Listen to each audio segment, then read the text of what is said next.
Aku berada di tenda panitia, berbaring sambil memejamkan mata. Otakku terus memikirkan sosok pendaki misterius itu. Aku teringat 2 minggu sebelum diklat ini diadakan. Aku melihat ada tanda SOS dari puncak Limas. Aku terus memperhatikan tanda SOS yang sepertinya dibuat dari pantulan cahaya matahari dengan menggunakan cermin. Meski aku melihat sinyal SOS itu, aku tidak berani mengeceknya ataupun mendatanginya karena posisiku yang cukup jauh dari sumber sinyal itu. Ditambah lagi aku tidak tahu jalur Willis ini seperti apa, jadi aku mengabaikannya. Aku berpikir mungkin itu bukan tanda SOS. Apa mungkin sosok mendaki misterius itu adalah orang yang pernah membuat sinyal SOS? Tanyaku dalam hati. Semakin aku memikirkannya, aku jadi membayangkan yang enggak-enggak. Terdengar suara gaduh di depan tenda. Terdengar suara pintu tenda dibuka. Terdengar suara seorang perempuan bertanya, "Nita udah tidur ya?" "Udah kayaknya, lihat aja sendiri," seru Bang Gobis. Meski aku mendengar namaku disebut, aku tetap memejamkan mataku dan pura-pura tertidur. Aku malas menjawab pertanyaan-pertanyaan dari seniorku tentang kejadian tadi. "Udah tidur dia," ujar perempuan itu. "Ya udah, ayo ikut ngumpul," kata Bang Gombis. Akhirnya mereka pergi dan aku di tenda sendirian. Angin berembus kencang hingga menggoyangkan tendaku. Teman-temanku pun tak terdengar lagi suaranya. Entah apa yang mereka lakukan di sana. Bodo amat, mending aku tidur. 3 hari ini aku diajar, malam ini harus aku nikmati. Karena besok belum tentu aku bisa tidur dengan nyaman seperti ini. Jam menunjukkan pukul 1 dini hari. Sial, di jam segini aku malah pingin buang air kecil. Aku malas keluar tenda, tapi aku gak bisa nahan kencing. Akhirnya dengan berat hati aku beranjak bangun dan keluar tenda. Aku tersentak kaget karena ditegur seseorang dengan tiba-tiba. "Mau kemana kamu?" tanyanya. Nyaris saja jantungku copot. Aku berbalik ke arah sumber suara. "Mau buang air kecil kak," jawabku. Berani kak, ayo aku anterin." "Gak usah kak, aku berani sendiri kok." "Ya udah." Aku pun bergegas pergi ninggalin dia dan nyari tempat aman untuk buang air kecil. Aku duduk jongkok di balik semak belukar. Pas lagi anak-anak buang air kecil, tiba-tiba bulu kudukku berdiri. Aku bergegas pergi dari tempat itu dan kembali ke tenda dengan sedikit berlari. "Ada apa lari-lari?" tanya Bang Arga. "Gak apa-apa kak," jawabku. "Nit, kamu lihat sesuatu ya?" tanya Bang Kace. Aku pun menjawab pertanyaannya dengan menggelengkan kepala. "Kenapa emangnya?" tanya Bang Arga penasaran. "Gak apa-apa bang, ini aneh. Kenapa banyak sekali gangguan ya perasaan?" jawabnya. Iya, Bang Kace ini juga memiliki kepekaan yang tajam. Dia tahu kalau aku juga bisa merasakan kehadiran makhluk tak kasat mata. "Aku juga ngerasa ada yang aneh dari tadi. Tadi aku juga ditakutin," tutur Bang Arga. "Udahlah biarin aja. Mungkin mereka cuma menyapa kita aja," sautku. Fajar menyingsing, langit gelap pun memudar. Perlahan cahaya menghapus kegelapan malam. Mentari tampak indah di ufuk timur. Pagi ini Bang Arga mengumpulkan semua anggotanya, baik itu senior maupun junior. Kami disuruh baris di depan tenda. "Semuanya kumpul, baris yang rapi," serunya. Kami pun mengikuti instruksi Bang Arga dan bergegas berkumpul. "Sudah kumpul semua?" tanyanya. "Sudah bang," jawab kami serempak. "Baik, aku to the point aja, gak ada basa-basi. Begini, di antara kalian semua yang ada di sini, khususnya untuk perempuan, apa ada yang sedang datang bulan?" Semuanya pada diam mendengar pertanyaan dari Bang Arga. Kami saling melempar pandangan satu dengan yang lain. Bang Arga pun kembali mengulangi pertanyaannya. "Kok pada diem ini yang perempuan? Gimana? Ada nggak?" Kami para perempuan semuanya diam membisu, tak terkecuali aku. "Ini ditanya kok pada diem aja," gumamnya. Gak ada kali bang, jawabku. Yakin gak ada? Gak ada bang, seru teman-temanku yang lainnya. Bang Arga pun hanya manggut-manggut. Dikelatnya kita sudahi saja. Setelah sarapan kalian segera berkemas. Kita turun hari ini juga, ujarnya. Semua orang bingung dengan keputusan Bang Arga, tapi kami tidak ada yang berani bertanya. Kalian boleh membubarkan diri, ujarnya. Kami pun pergi ke tenda kami masing-masing. Aku bertanya ke Bang Kace karena penasaran dengan keputusan Bang Arga. Ya kali aja dia tahu. Hei bang, kenapa ya Bang Arga tiba-tiba mengakhiri diklatnya dan ngajak kita turun? Ya seperti yang aku bilang semalam, ada banyak sekali gangguan, jawabnya. Kau tahu, pas aku tersesat kemarin, aku melihat sosok pendaki sebelum kalian datang. Sosok pendaki? Iya, aku melihat dia 2 kali. Awalnya aku kira dia manusia, tapi pas aku samberin ternyata bukan. Wajahnya pucat dan tatapannya menakutkan. Nit, kau bisa lihat makhluk gaib lagi? Matamu kebuka lagi? Aku gak tahu, aku juga bingung. Kok aku bisa lihat lagi? Ngobrol mulu, buruan bantuin masak, sahut Sela. Aku dan Bang Kace pun mengakhiri obrolan kami. Kami menghampiri Sela dan membantunya. 10 menit kemudian makanan pun matang dan siap untuk disantap. Meskipun makanan sederhana dan dimasak dengan ala kadarnya, tapi kalau makannya di gunung terus rame-rame, rasanya nikmat banget. Selesai makan kami pun berkemas dan membongkar tenda. Sebagian senior dan junior yang lainnya sudah turun duluan. Tinggal aku dan 8 orang lainnya, termasuk Bang Gobis dan Bang Arga. Kloter terakhir yang turun baru jalan 1,5 jam. Tiba-tiba kabut turun. Bang Kace melihat ke segala arah. Dia seperti kebingungan. Kami break sejenak karena Bang Gobis membetulkan tasnya. Dia mengeluhkan tasnya yang gak enak saat digendong.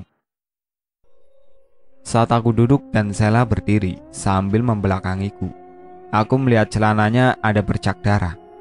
Sel, di celanamu ada darah? Tegurku dengan lirih. Sela langsung berbalik dan menutupi celananya. Bang Gobis yang mendengar ucapanku pun langsung bertanya pada Sela. Sel, kau datang bulan? Sela hanya diam sambil menundukkan kepala. Dia mengangguk. Dari sinilah kami tahu kalau ternyata benar ada yang halangan di antara kami. Duh, kenapa gak jujur dari awal sih Sel? Sejak kapan kamu halangan? Tanya Bang Arga. Baru kemarin bang. Bang Arga hanya menghela nafas dalam-dalam sambil menggelengkan kepalanya. Bang, maaf, aku izin buang air kecil dulu ya, ujarku. Dengan bad mood Bang Arga menjawab, jangan lama-lama. Hati-hati Nit, jangan jauh-jauh, ujar Bang Kace. Aku mengangguk dan pergi agak menjauh dari mereka dan masuk ke balik semak-semak. Selesai buang air kecil, di depanku kira-kira berjarak kurang lebih 50 meter. Di hadapanku ada sosok seperti kera dengan bulu api yang menyala-nyala, mata yang merah, dan taring yang panjang. Aku tersentak kaget melihat sosok penampakan yang sangat menakutkan itu. Baru kali ini aku melihat sosok yang sangat menakutkan seperti itu. Sambil menyeringai dia terus memperhatikanku. Aku shock sampai gak bisa bergerak. Bahkan mau teriak pun gak bisa. Dalam hati aku terus merapalkan doa yang aku hafal. Sesaat kemudian terdengar suara auman harimau. Suara yang begitu keras menggelegar, namun tak tampak sosoknya. Setelah kemunculan suara auman harimau itu, sosok kera berbulu api itu pun menghilang. Aku menarik nafasku dalam-dalam. Keringat bercucuran membasahi tubuh dan bajuku. Aku menenangkan diri sejenak dan bergegas pergi meninggalkan tempat itu dan kembali berkumpul dengan teman-temanku. Sudah belum sih? Ayo jalan lagi, ajak Bang Arga. Cewek-cewek gimana? Tanya Bang Gombes. Ya udah ayo, jawab Sela. Aku mengangguk dan memakai kembali tasku. Sebelum jalan Bang Kace mendekatiku. Dia memperingatkanku. Jangan ngomong sama kabut ya, ujarnya. Lah, kenapa emangnya? Tanya Sela. Udah, turutin aja, jawab Bang Kace ketus. Kami pun kembali melanjutkan perjalanan. Aku jalan paling belakang, sama Bang Kace. Lagi-lagi aku ngerasa seperti ada yang mengikutiku dari belakang. Aku terus jalan dan gak berani nengok ke belakang. Lagi-lagi aku teringat pesan kakekku. Kami break untuk yang kedua kalinya. Di tempat kami break yang kedua ini, udara yang tadinya panas berubah mendung dan muncul kabut tipis. Aku yang lupa dengan pesan Bang Kace pun tanpa sengaja langsung nyeletuk. Ada kabut turun. Aduh, dibilangin jangan ngomong sama kabut, timpal Bang Kace. Duh, maaf bang, lupa, jawabku. Emangnya kenapa sih kalau ngomong sama kabut? Tanya Sela penasaran. Iya, emang kenapa sih? Imbu Bang Gobis. Kabut yang turun akan semakin tebal, jawab Bang Kace. Dan benar saja, belum ada 2 menit dia ngomong, kabut tebal langsung turun dan menutup semua pandangan kami. Sekarang jarak pandang kami pun terbatas. Angin juga berembus semakin kencang. Kami pun kembali melanjutkan perjalanan karena belum banyak pendaki yang datang ke sini. Jadi jalurnya pun masih tertutup semak dan alang-alang. Kalau orang Jawa bilang kami harus menggunakan ilmu titen untuk mengingat jalan yang kami lalui. Jalan di tengah kabut seperti ini benar-benar bikin was-was. Ditambah lagi sepertinya penglihatanku kembali terbuka. Mungkin ini karena temanku Sela haid atau gimana, aku nggak tahu. Di balik kabut aku merasa ada banyak mata yang memperhatikan kami. Mungkin mereka mencium bau amis darah haidnya si Sela. Aku berjalan sambil ngejar. Ya meskipun aku bisa melihat sosok tak kasat mata, tapi nyaliku ciut. Aku selalu takut saat melihat mereka, terlebih lagi saat melihat sosok dengan wajah yang menyeramkan. Yang belakang gimana woi? Tanya Bang Arga sambil berteriak. Aman, jawab Bang Gobis. Cek anggota woi, mulai berhitung, seru Bang Arga. Karena rombongan kami 9 orang, jaraknya agak berjauhan. Kami semua pun mulai berhitung, satu persatu, dimulai dari depan Bang Arga. Pas di belakang sendiri, Bang Kace teriak 9. Di belakangnya ada yang nyaut 10. Yang denger auto pada kaget. Woi, kok 10? Yang bener dong, seru Bang Arga. Maaf bercanda, sahut Bang Kace. Aku yang menyadari itu bukan suara Bang Kace, karena posisiku tepat di depannya. Langsung merinding. Kami pun kembali melanjutkan perjalanan. Tepat di depanku terlihat sosok bayangan seperti seorang pendaki yang berdiri membelakangiku. Aku langsung berhenti. Bang Kace memegang pundakku. Ayo terus jalan, ujarnya. Aku mengangguk dan kembali melangkahkan kakiku. Aku terus berjalan sambil menunduk. Aku benar-benar ketakutan. Aku tidak berani mengangkat kepalaku. Berhenti woi, kata Bang Arga. Ada apa sih? Tanya Sela padaku. Aku menggeleng. Gak tahu, jawabku. Ada apa bang? Tanya Bang Kace. Sepertinya kita salah jalur. Ini bukan jalur yang kita lewati sebelumnya, tutur Bang Arga. Balik aja balik, mumpung belum terlalu jauh, timpal Bang Gombes. Kami pun akhirnya balik lagi, menuju ke tempat semula. Bang Kace menghela nafas. Mulutnya komat kamit, seperti sedang merapalkan sesuatu. Aku hanya diam dan mengikuti mereka tanpa banyak bicara. 1 jam kami tersesat. Akhirnya kami pun berhasil menemukan jalan yang benar. Dan kami pun bisa pulang dengan selamat. Di rumah aku terus memikirkan sosok pendaki itu. Hingga bertahun-tahun aku masih penasaran dengan sosok pendaki yang terus mengikutiku. Otakku dipenuhi dengan rasa penasaran dengan sosok pendaki itu. Bertahun-tahun aku memendam rasa penasaranku dengan sosok pendaki misterius itu hingga 9 tahun berlalu. Akhirnya rasa penasaranku pun terjawab ketika aku membuat status di Facebook seperti ini. Ternyata dibundutin demit ganteng di jalur Jenderal Sudirman. Gak cuma aku doang. Aku kira cuma aku yang dibuntutin. Gak taunya pendaki yang lain juga. Sosoknya berpakaian kaos hitam, celana hitam, celana outdoor, memakai carrier warna merah ukuran 70 liter, sepatu coklat. Aku nggak tahu kamu Korin ataukah dedemit yang usil. Ayo, siapa di sini yang pernah dibuntutin sosok pendaki ganteng di Gunung Wilis Nganjuk? Sengaja aku bikin story di Facebook seperti ini karena temanku pernah mengalami hal serupa. Dia melihat sosok pendaki itu waktu mendaki di Wilis. Aku iseng bikin story dengan caption yang kayak gitu. Kali aja ada juga orang-orang yang mengalami hal serupa.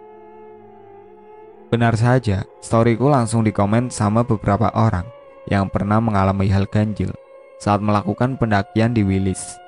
Dari beberapa temanku yang komentar, ada salah satu orang yang berkomentar, dan komentar itu membuat rasa penasaran yang membayangiku selama bertahun-tahun akhirnya terjawab. Dia adalah pendaki perempuan dengan akun Facebook bernama Wahyu, seorang pendaki yang umurnya mungkin jauh di bawahku. Lewat komenannya dia menceritakan pengalamannya waktu di Wilis. Obrolan di kolom komentar Facebook pun berlanjut ke WhatsApp.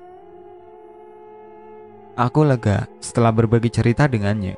Dari ceritanya itu aku sedikit merasa bersalah, karena mungkin saja sinyal SOS yang aku lihat itu bisa jadi adalah sinyal dari sosok pendaki yang sedang tersesat itu ketika dia belum meninggal.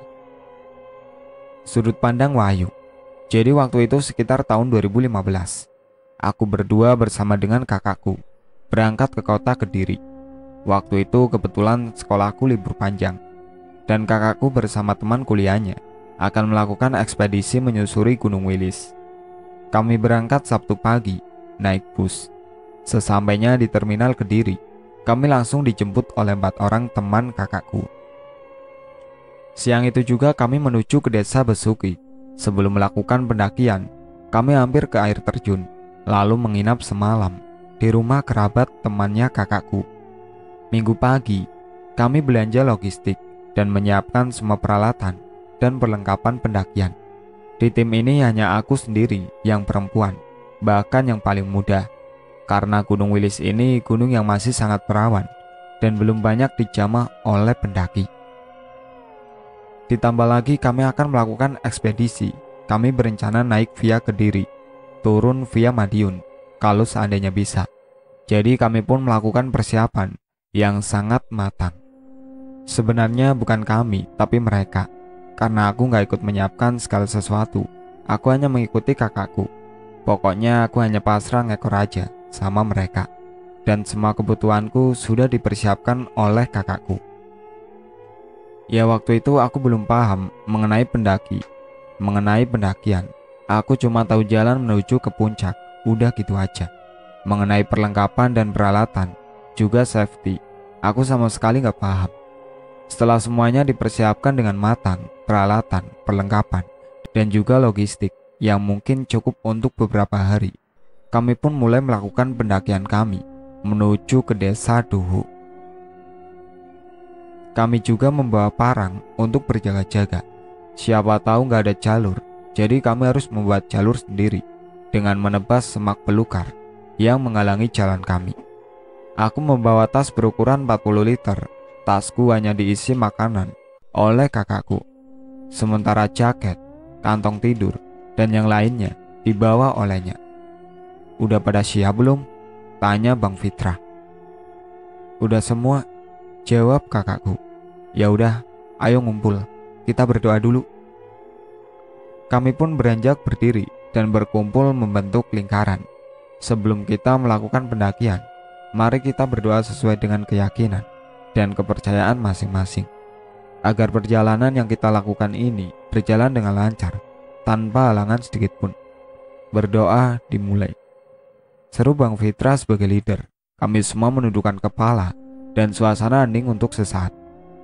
Berdoa selesai, ucap Bang Fitra. Setelah berdoa kami pun memulai start pendakian. Pendakian di Gunung Wilis ini berbeda dengan Gunung Lawu atau gunung-gunung lainnya yang sudah dibuka jalur resminya. Jadi di Wilis ini belum ada jalurnya. Jadi saat melakukan pendakian ini kami gak akan menemukan petunjuk arah yang dipasang para ranger gunung.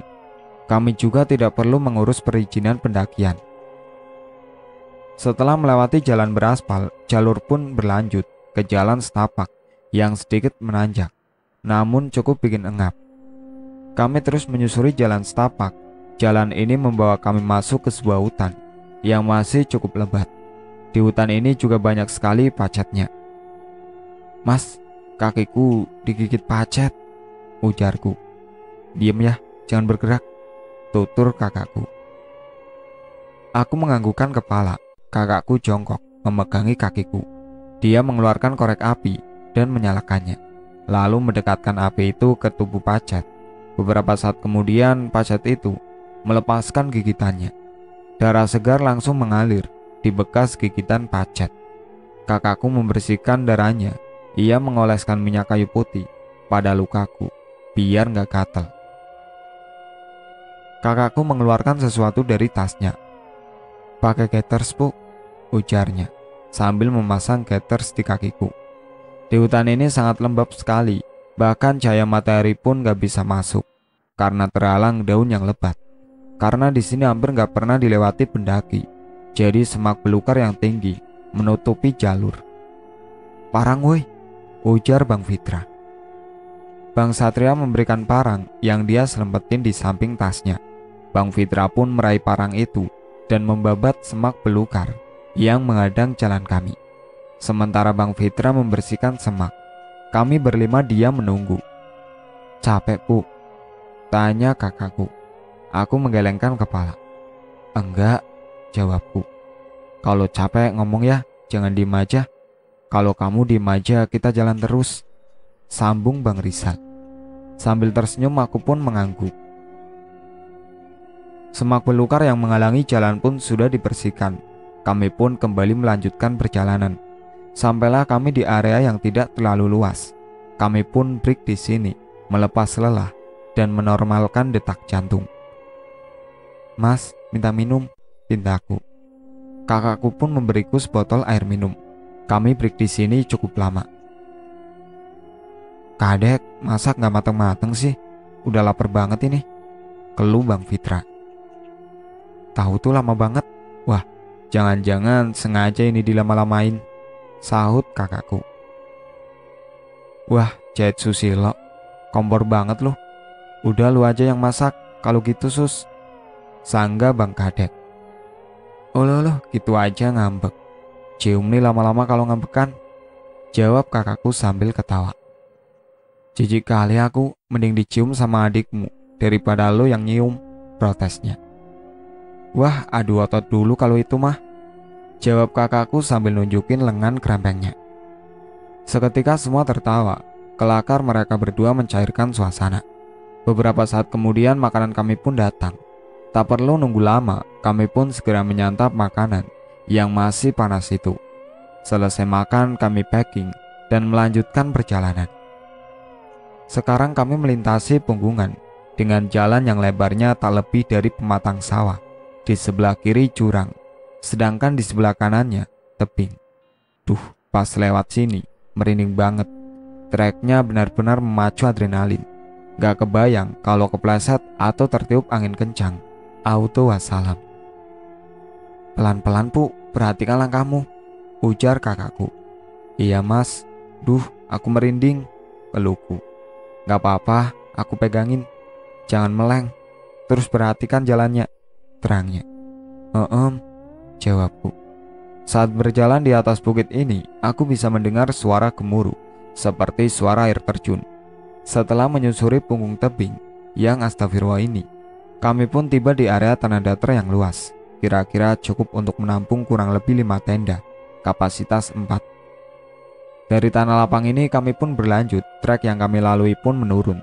Tak jauh dari sini, kami menemukan sumber air. Kami menyempatkan mengisi semua botol air sampai penuh. Setelah dari area camp, kami pun menuju ke summit. Trek yang kami lalui menanjak drastis. Ya ampun, sadis banget tanjakannya, miring banget. Udah gitu gak ada bonus sama sekali. Jalurnya pun tertutup oleh rumputan. Bang Fitra harus sering-sering melihat peta karena tingginya alang-alang. Kami harus jalan pakai gaya renang menyibak alang-alang. Setelah perjalanan panjang yang melelahkan, akhirnya kami pun mencapai summit dan kami mendirikan tenda. Kami bermalam di sini. Angin berembus kencang, membuat api unggun meliuk bak penari memecah kegelapan malam. Aku duduk di dalam tenda, memandang langit gelap, penuh kekosongan. Sepertinya bulan dan bintang enggan menampakkan diri. Kakakku dan teman-temannya asik bersenda guru. Suara tawa mereka memecahkan keindahan malam. Kakakku melihatku sambil tersenyum. "Dingin, Pu?" tanyanya. "Duduk sini lo. Ngapain duduk sendirian di sana? Ayo sini," ujarnya sambil melambaikan tangan. Aku pun beranjak berdiri dan menghampirinya, lalu duduk di sebelahnya. "Ini aku buatin susu," ujarnya. "Terima kasih, Mas," jawabku. Malam semakin larut, udara pun semakin dingin. Aku masuk ke dalam tenda. Aku gak kuat dengan udara dingin yang terus mendekap tubuhku. Sementara kakakku dan teman-temannya masih terus saja mengobrol. Pagi ini langit begitu cerah. Udara pagi begitu segar semilir angin, sepoi-sepoi membelah wajahku. Puncak pegunungan Wilis ini begitu indah.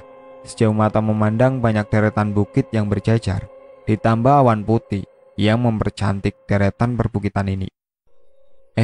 Jangan ngelamun," ujar seseorang dari belakangku sambil mengusap kepalaku.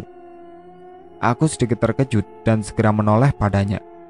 "Enggak bang, cuma liatin barisan bukit itu loh bang. Bagus banget ya," tuturku. "Heeh, Pu, kamu kenapa suka naik gunung? Naik gunung kan capek." "Nggak tahu aku," jawabannya Bang Kadek. "Pokoknya suka aja gitu. Pernah sih dulu kapok pas awal-awal naik gunung. Tuh capek, di kaki sampai linu, sakit semua. Pernah bilang juga sekali aja naik gunung, gak lagi-lagi, aku kapok. Tapi pas sudah di rumah terus lama gak naik gunung, pingin lagi. Aku sendiri juga gak tahu kenapa suka naik gunung. Heran aku, padahal habis dari gunung badan sakit semua.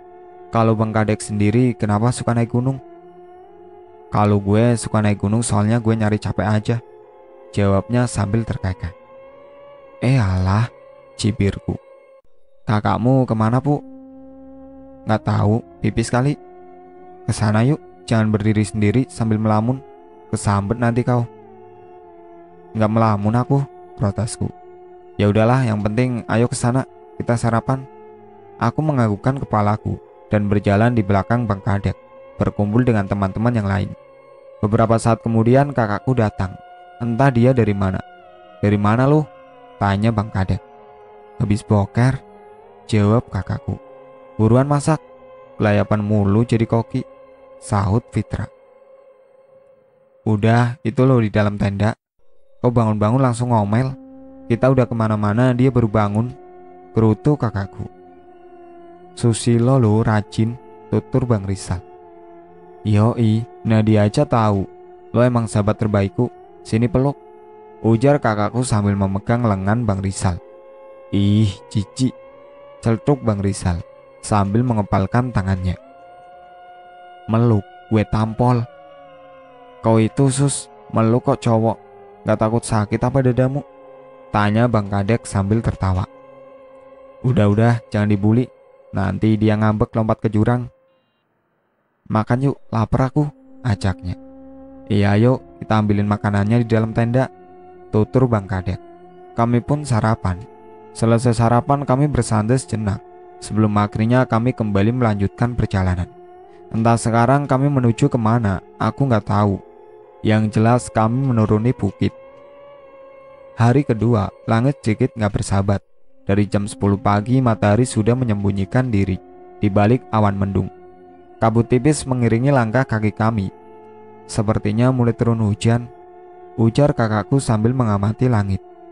"Dari tadi kan juga mendung terus bro," jawab Bang Kadek. "Kali ini langitnya lebih gelap. Break dulu aja lah, kita pakai jas hujan, daripada nanti hujannya turun dadakan," tutur kakakku. "Benar juga, pakai jas hujan aja kita," tambah Bang Fitra. Kami pun akhirnya berhenti sejenak dan memakai jas hujan. Dan benar saja, beberapa saat kemudian gerimis.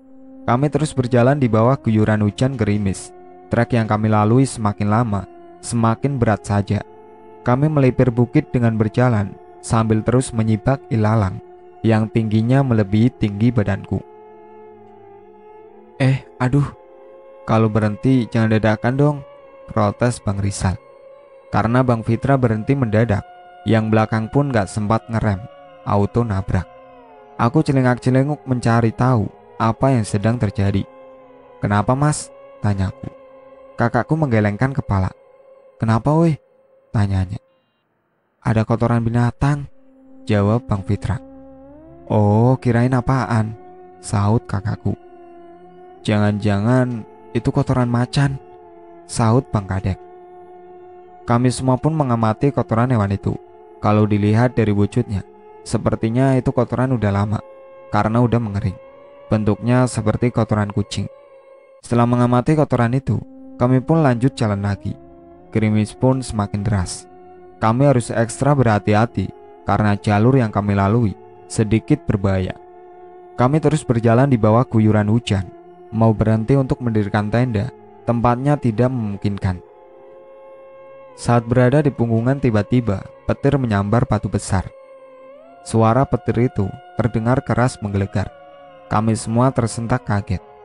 Astagfirullahaladzim, ujar kakakku sambil memegangiku. Ya Allah, teriak Bang Rizal. Duh, kita break aja lah, petirnya horor banget, ungkap Bang Kadek. Bang Fahmi pun mendukung ngajakan Bang Kadek untuk break. Iya, kita break aja, nyari tempat yang aman. Duh, merinding aku. Kami pun akhirnya berhenti mencari tempat yang bisa digunakan untuk mendirikan tenda. Namun gak ada, jadi kami hanya memasang flysheet dan duduk di bukit menunggu sampai hujan sedikit reda. 1 jam kami duduk di tempat itu. Kakakku terus merangkulku, sedangkan abang-abang yang lainnya, mereka tak lelah mengamati langit. Hujan kayak gini, makin banyak aja pacet yang keluar. Kaki mereka digigit pacet, kakiku sih aman karena aku memakai gaiter. Tapi tangan yang ganti digigit pacet-pacet ini menjijikkan sekali. Bang Kadek mencecak rokoknya dan mencampurnya dengan air. Air tembakau itu pun kami oleskan ke seluruh tubuh kami agar tidak digigit pacet. Hujan akhirnya sedikit mereda. Kami pun kembali melanjutkan perjalanan. Kami pun kembali break dan mendirikan tenda karena hari mulai gelap. Di dalam tenda, kakakku dan teman-temannya mengamati peta. Mereka berunding. Entah apa yang mereka bicarakan. Aku gak paham tentang perpetaan. Aku hanya duduk diam sambil makan cemilan dan mendengarkan mereka. Suara angin ribut terdengar bergemuruh. Tenda kami bergoyang-goyang tertiup angin. Sial, badai, gumam kakakku. Mereka semua langsung beranjak dari duduknya dan memegangi frame tenda. Tenda sebelah, cek woi, seru Bang Rizal. Bang Fahmi keluar tenda dan melihat tenda yang satunya lagi. Satu orang kesini dong, bantuin megangin, mintanya. Tenda sebelah nyaris diterbangkan angin. Untung di dalamnya ada barang-barang. Bu, ganti pegangin pojokan sini. Aku mau keluar masang tali, ujar kakakku. Aku mengangguk dan segera menggantikannya, memegangi frame. Kakakku pun meraih tali dan segera keluar tenda dan disusul Bang Rizal. Dia mengikat kedua tenda kami. Selesai mengatasi tenda, kami kembali berkumpul dalam satu tenda. Sementara tenda yang satunya hanya diisi oleh barang-barang kami. Duh, semoga badainya cepat berakhir ya Allah, ujar Bang Kadek. Kami duduk terdiam di dalam tenda. Saking kencangnya angin, meskipun tenda kami sudah dipasang tali, tapi tetap bergoyang-goyang. Malam ini terasa menakutkan. Kakakku mendekapku dan menyuruhku tidur.